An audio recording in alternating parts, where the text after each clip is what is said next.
Selamat malam Ayah Bunda serta keluarga tercinta, apa kabar Anda semuanya? Senang sekali saya Ellen Pratiwi malam hari ini hadir menemani Anda dalam acara Plong, Apa Kata Dokter. Persembahan dari TVRI Pro 2 Jawa Timur yang didukung oleh Rumah Sakit Ibu dan Anak Kendang Sari dan Kendang Sari Mer, juga Butik Rasida Alam. Baik, malam hari ini saya Ellen Pratiwi tidak sendiri, sudah bersama narasumber yang akan menampilkan satu tema yang semoga bermanfaat bagi Anda sekeluarga, yaitu tentang mencegah terlambat bicara pada anak. Nah, saya perkenalkan dokter kita malam hari ini adalah Dr. Mira Irmawati, spesialis anak konsultan. Selamat malam dokter. Selamat malam Mbak Ellen. Terima kasih dokter sudah hadir ya. Baik, untuk malam hari ini tentu saja bagi bunda ataupun juga bagi ayah, para ayah juga boleh ya untuk menanyakan banyak hal. Boleh. Nah, atau juga pengalaman dari keluarganya barangkali silakan Anda bisa menanyakan ke dokter Mira yang berkaitan dengan keterlambatan bicara pada anak ya. Baik, kita mulai saja bincang-bincang kita malam hari ini sampai dengan kurang lebih 1 jam ke depan. Untuk Anda nanti yang ingin ikut berinteraksi silakan Anda bisa menghubungi kami di 031 5678 216. Baik, kita mulai saja bincang-bincangnya ya dok ya. Ya. Baik, terlambat bicara dok. Ini barangkali dokter bisa menyampaikan terlebih dahulu apa yang dikategorikan dengan terlambat bicara ini dan kira-kira kita udah harus mulai curiga dari kapan gitu dok kalau anak-anak kita ini kekhawatiran ada speech delay atau terlambat bicara.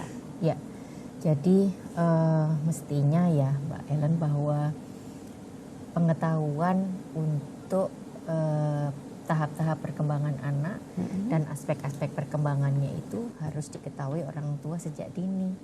Jadi salah satunya yang kita bicarakan hari ini adalah malam ini adalah aspek bicara bahasa. Jadi orang tua mesti tahu bagaimana perjalanan atau awalnya kemampuan bicara bahasa pada seorang anak itu bagaimana ya. Jadi dimulai dari usia 3 bulan dia harus mengeluarkan suara di luar menangis. Kemudian 6 bulan dia sudah bereaksi terhadap suara dan kemudian mengeluarkan a, i, u, e, o. Kemudian 9 bulan ditambah dengan konsonan dan 1 tahun dia sudah harus bisa bicara 1 kata. Gitu. Jadi tergantung tahap-tahapnya, milestone-nya istilahnya dalam dunia kedokteran. Jadi kalau milestone-nya ini tidak tercapai itu sudah hati-hati bahwa si anak mungkin nanti akan betul-betul mengalami keterlambatan bicara yang harus didiagnosis oleh dokter. Nah itu ada beberapa penyebab ya dok ya. Mungkin ada yang mungkin bawaan dari apa namanya organ bulu. Ya ada yang memang betul-betul kelainan. Penyebabnya ya. Okay. Jadi ada kelainan yang sifatnya organik, memang organnya yang tidak berfungsi maksimal sehingga akhirnya menyebabkan seorang anak tidak bisa bicara sesuai dengan usianya. Misalnya ada kerusakan otak, kemudian ada kerusakan telinga, kemudian ada gangguan di uromotornya, jadi mulut, lidah, hidung dan sebagainya itu. Kalau lidah tongkai pendek itu tetap bisa bicara ya? Bisa biasanya lidah pendek itu berhubungan dengan cadel gitu, tapi kan dia fungsinya sebetulnya hanya beberapa huruf tertentu yang dia tidak bisa gitu. Tapi yang kita bicarakan pada malam ini lebih kepada saya ingin kita memfokuskan kepada yang kelainan bicara atau keterlambatan bicara bahasa yang bukan disebabkan oleh karena organik tersebut. Baik. Jadi mencegahnya bagaimana kalau anak kita sebetulnya oke-oke aja gitu. Tetapi bagaimana memberikan stimulasinya atau apa yang harus kita ketahui supaya anak kita nanti enggak terlambat bicara. Baik, ini juga mungkin kita ingatkan kembali kepada orang tua atau juga calon orang tua boleh ya. Mungkin sedang mendengarkan atau menyaksikan kami. Silakan, jadi akan dibahas oleh dokter adalah keterlambatan bicara bukan karena faktor organik ya atau karena kecacatan rongga mulut atau organ tubuh lainnya, tetapi karena memang ada faktor-faktor di dalam pola asuh, di dalam perkembangan memberikan stimulasinya terhadap bayi. Baik, silakan ya nanti Anda bisa ikut berinteraksi untuk ayah bunda. Wajarnya dokter, tadi kan sudah disampaikan untuk usia 3 bulan, 6 bulan harus mengeluarkan suara-suara ya. Iya. Kemudian juga mungkin mama, papa itu biasanya orang tua sudah sangat berbahagia sekali mengeluarkan kata-kata. Kata-katanya yang pertama itu tidak harus selalu mama papa ya Mbak Ellen. Jadi kenapa sih kok mama dan papa yang kita pakai sebagai standar gitu ya. Karena mama dan papa itu hanya menggunakan bibir atas dan bibir bawah saja, jadi mudah sekali gitu. Tapi apapun sebetulnya panggilan orang tuanya nggak masalah. Iya, tetapi memang perlu diingat pada para bunda sekalian bahwa bunda itu complicated, jadi harus bibir atas, bibir bawah, lidah, langit-langit. Nah, dia harus mengkerucutkan mulutnya, gitu. Tapi nggak apa Mbak Ellen. Jadi artinya bahwa 1 tahun itu mutlak sudah harus ada 1-2 kata minimal yang keluar gitu, sehingga untuk para orang tua, para mahmud ya, mamah muda, mahmud dan para pahmud juga ya. Kalau misalnya buah hati Anda, putra putri Anda, putra atau putri sama saja. Jadi karena hal ini biasanya berhubungan sama orang Jawa ya yang banyak begitunya ya. Maksudnya begini, masih ada yang saya dengar dalam praktek sehari-hari itu, oh kalau anak perempuan itu bicaranya dulu ya dokter gitu. Kalau anak laki, kalau anak laki itu jalannya dulu baru bicaranya. Nah itu tidak betul Mbak Ellen, bahwa bahwa kemampuan bicara bahasa, motorik kasar, motorik halus, kemudian personal sosial itu tidak dibedakan antara laki dan perempuan. Jadi pada usia tertentu dia harus bisa melakukan suatu tahap perkembangan yang spesifik, maka dia harus bisa melakukannya, tidak dibedakan laki atau perempuan. Jadi nggak ada bedanya ya, harusnya sama perkembangannya sama, begitu ya. Jadi tadi itu kembali lagi bahwa 1 tahun dia harus 1 kata, kalau misalnya belum muncul mungkin perlu dievaluasi lagi gitu. Jadi jangan ditunggu saja, nanti barangkali 1,5 tahun belum, bisa barangkali belum, atau nanti ditunggu aja 2 tahun. Jadi gitu. Nunggu nih, nah jadi jangan menunggu gitu. Kalau misalnya ada keterlambatan bicara bahasa, merasa tidak sama dengan anak-anak yang seusianya gitu, coba ditanyakan kepada petugas kesehatan. Mungkin bidan bisa, perawat, ya mungkin ya seharusnya memang sebaiknya ke dokter atau dokter spesialis anak. Nah ini kan problemnya bunda-bunda sekarang atau juga apalagi ayah ya, sibuk kan dok ya, jadi mungkin mengasuh anaknya hanya beberapa jam setelah pulang kantor atau di akhir pekan begitu, sehingga kesehariannya mungkin dititipkan di penitipan anak, bisa ke neneknya atau juga ke pengasuh. Artinya ada faktor-faktor di keluarga ini yang juga berpengaruh ya dok ya terhadap perkembangan bicara anaknya, termasuk kosakatanya juga ya. Betul, betul. Gimana dok? Jadi begini Mbak Ellen, bahwa memang sekarang ini kita tidak menutup kemungkinan atau tidak ini ya, bahwa ibu dan bapak bekerja, kemudian ayah dan ibunya bekerja, kemudian dia anak-anak sekarang ini ada yang terpaksa harus ada di TPA atau di tempat penitipan itu ya. Sebetulnya tidak dimasalahkan yang itunya Mbak Ellen. Maksudnya begini, bahwa kalau misalnya memang ayah dan ibu bekerja, maka beliau berdua ini harus mempersiapkan siapa yang menggantikan kedudukannya untuk memberikan stimulasi kepada putra-putrinya gitu. Kepercayaan ya harusnya dok ya, harus sama visinya, sama misinya dan untuk kebaikan anaknya. Untuk memintarkan anak-anak kita kan sebetulnya memang tugasnya orang tua gitu. Jadi kalau misalnya orang tua nggak ada, mungkin uti dan kakung, nenek dan kakeknya bisa mereplace gitu. Atau misalnya kita nggak ada dokter, kami tinggal di kota yang tidak sama dengan orang tua kami gitu. Misalnya ada asisten rumah tangga, maka asisten rumah tangga ini yang kita berikan petunjuk bagaimana memberikan stimulasi yang betul kepada putra-putri kita. Jadi atas saran arahan tetap dari orang tua. Untuk bisa memberikan arahan, maka tentu saja orang tuanya harus memiliki pengetahuan mengenai ilmu tumbuh kembang pada putra-putrinya. Gitu, Mbak. Yang dikatakan sangat terlambat misalnya dok, itu di usia berapa biasanya dokter? Mungkin ada pasien ya, udah usia berapa benar-benar yang tidak bisa mengucapkan satu kalimat lah misalnya begitu dok, itu ada ya? Ada Mbak Ellen. Jadi memang tadi itu masuk kepada biasanya ranah-ranah penyakit yang khusus. Jadi misalnya anak-anak dengan cerebral palsy, palsi cerebral, kemudian anak dengan mental retardasi, retardasi mental, kemudian juga pada beberapa kasus dengan Down syndrome, sindroma Down ya. Jadi hal-hal yang seperti itu memang bisa juga menyebabkan seorang anak betul-betul tidak bisa. Sehingga memang orang tua memang perlu mewaspadai dari awal, mending mencegah, dan kalaupun sudah tahu bahwa ada indikasi seperti itu kan untuk tata laksananya selanjutnya bisa dilakukan. Ya, apalagi kalau memang sudah diketahui, misalnya nih Mbak Ellen, ada memang yang orang tua dengan putra-putri Down syndrome. Dari sejak awal kan dokter anak atau dokter spesialis kandungnya sudah memberitahu, bahkan sekarang ini sudah ilmu kita sudah canggih sekali, masih di dalam perut sudah bisa terdiagnosis. Nah, kalau memang mengetahui sudah seperti itu, maka dari awal kita memberikan stimulasi yang khusus, intervensi yang khusus kepada si anak ini supaya kemungkinan dia memang keterlambatan bicara, tetapi kan kita tidak memperparah keadaannya. Gitu. Terapi bagaimana yang harus kita lakukan dari sejak awal. Dan informasi juga harus banyak didapat oleh orang tua yang bagaimana memiliki caranya kepada anak tersebut supaya nggak mungkin tidak menjadi sesuatu yang menghalang bagi anak atau orang tua terlalu frustrasi karena hal-hal tersebut ternyata bisa dibantu ya. Iya, children with special need. Anak-anak berkebutuhan khusus. Iya.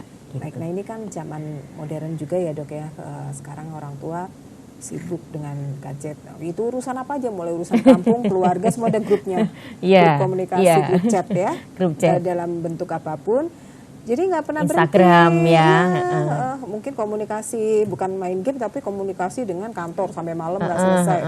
Atau dengan keluarga yang luar kota, ini ada permasalahan keluarga, rapatnya juga lewat chat. Rapatnya lewat itu ya sekarang. Dan berbagai hal lainnya, kampung, RT ada masalah mau 17-an mau apa gitu. Sehingga tidak pernah lepas dari yang namanya gadget. Nah ini tentunya dokter juga mengamati ya bahwa ini ada perubahan pola hidup sekarang ini. Anak-anak juga sudah mulai karena mama papanya sibuk begitu pasti minta dong. Karena kalau pakai gadget mama papanya pasti bikin ribut ya.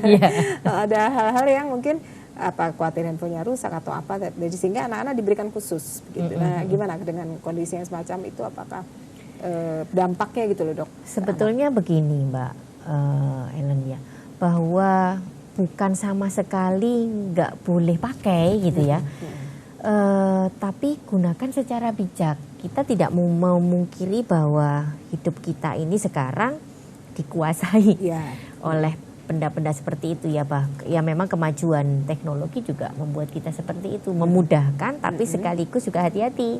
Hal tersebut kalau tidak dipakai secara bijak tentu saja akan menimbulkan pasti akan banyak diam. Kita kan tidak komunikasi sekarang. Dulu kan masih ada telepon ya, kita bisa telepon jam-jaman, komunikasi itu rapat, rundingan atau membicarakan sesuatu dengan berbicara. Ini sekarang kan nggak ya Mbak ya, texting ya gini terus. Senam jempolnya itu ya. Tidak, ini dalam konteks kita menggunakan secara bijak, tetap boleh dipakai tetapi tidak berjam-jam gitu. Nah, sebetulnya untuk peraturan seorang anak menggunakan gadget itu kalau di bawah 2 tahun sama sekali tidak loh Mbak Ellen. Boleh ya? Iya, gitu. Jadi dan tapi kalau sudah 2 sampai gadget diem dong, mamanya seneng. Ya tapi terus kalau diem selamanya gimana Mbak Ellen? Nah itu ngalamin Iya, banyak Mbak Ellen. Jadi karena mamanya nggak boleh diganggu, ntar diem dulu nih kasih. Gitu. Jadi saya kembali mengetuk hati para orang tua lagi untuk berpikir lagi. Apakah ini betul yang Anda inginkan pada putra-putri Anda gitu. Marilah kita diskusikan. Baik, nanti kita lanjutkan kembali. Karena ini kita mulai masuk lagi nih dok ya, bahwa hal tersebut bisa mempengaruhi keterlambatan bicara pada anak. Baik ayah bunda, setelah keluarga tercinta, Anda jangan kemana-mana. Tema tentang mencegah keterlambatan bicara pada anak akan kita bahas lagi nanti setelah Anda ikuti yang berikut.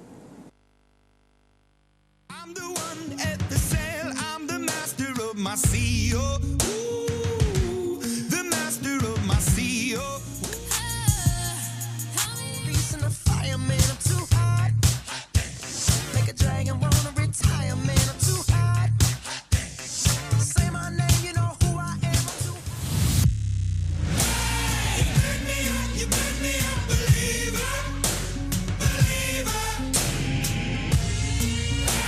You burn me down, you burn me up, believer.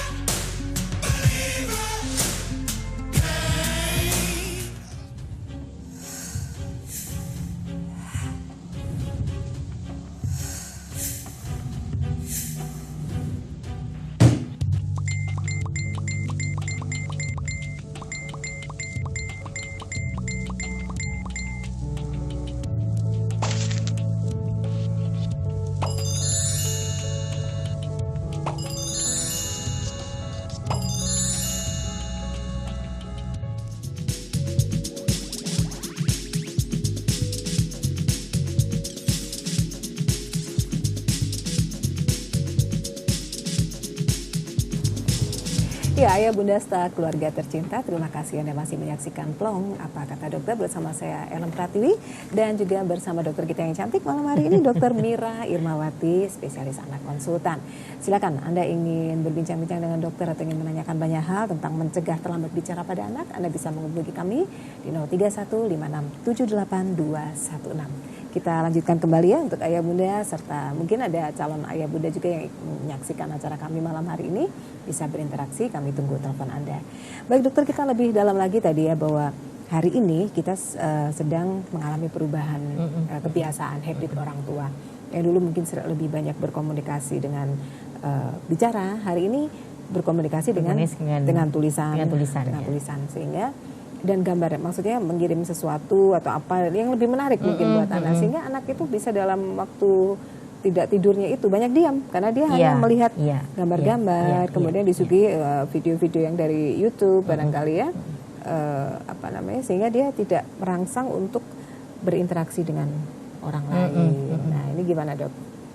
Jadi kita lanjutkan lagi. Gini, bahwa saya kembalikan kepada orang tuanya sendiri. Memang memiliki anak itu hal yang tidak mudah Mbak Ellen gitu. Jadi bertanggung jawab terhadap kan katanya minta kepada Tuhan, minta kepada Allah bahwa ya Allah saya ingin diberikan putra putri. Iya, memiliki putra putri. Tetapi terus kemudian artinya begini, kalau sudah minta udah dikasih, udah diberi kan mesti tanggung jawab Mbak Ellen gitu. Jadi saya kembalikan lagi bahwa memang salah satu bentuk tanggung jawab kita adalah memberikan asuhan yang optimal kepada mereka gitu.